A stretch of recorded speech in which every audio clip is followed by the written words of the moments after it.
Les détails du journal, le porte-parole de la présidence, l'ambassadeur Bassam Radi, a déclaré que le chef de l'État, Abdel Fattah al-Sisi, s'est entretenu aujourd'hui avec Alexis Likhachev, directeur général de Rosatom, le géant russe public du nucléaire, en présence du ministre de l'électricité et des énergies renouvelables et l'ambassadeur russe au Caire. Selon le porte-parole, la réunion a notamment abordé le suivi des travaux de construction de la centrale nucléaire d'Addaba.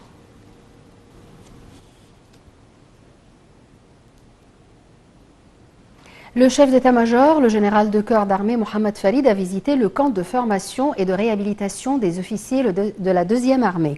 Cette visite s'inscrit dans le cadre du suivi du commandement général des forces armées de la formation et de la réhabilitation des officiers au nord du Sinaï, tout en utilisant les moyens de formation les plus récentes.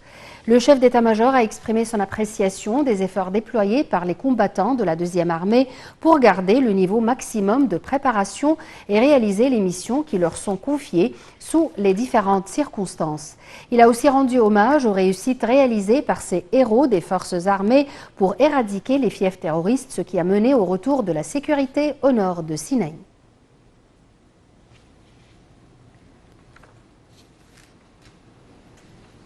Le centre des médias dépendant du Conseil des ministres a nié les rumeurs concernant la hausse des prix du carburant suite à un remaniement sur la décision d'augmenter les taxes retranchées des prix d'essence et consacrées à la construction et le maintien des routes publiques.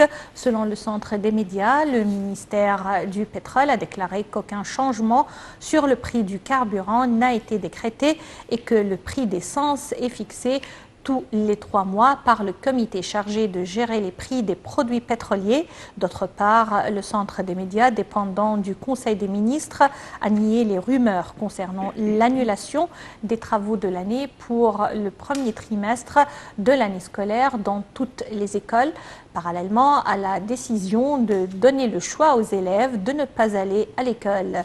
Selon le centre des médias, le ministère de l'Éducation et de l'Enseignement technique a déclaré qu'aucun changement n'a été décrété sur le système de travaux de l'année appliqué.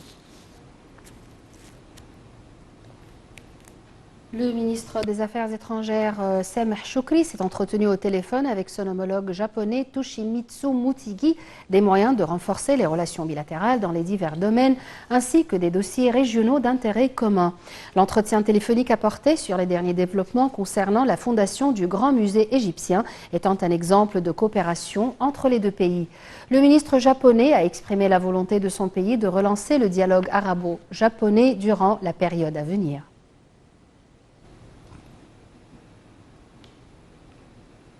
Économie et hausse collective des indices de la bourse du Caire à la clôture de la séance d'aujourd'hui à cause des opérations d'achat des Égyptiens pour collecter des gains.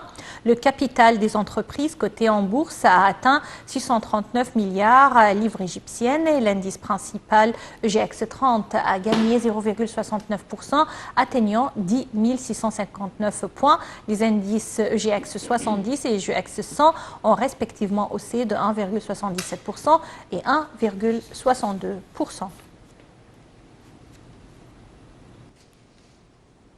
Le ministère égyptien de la Santé a annoncé que 1220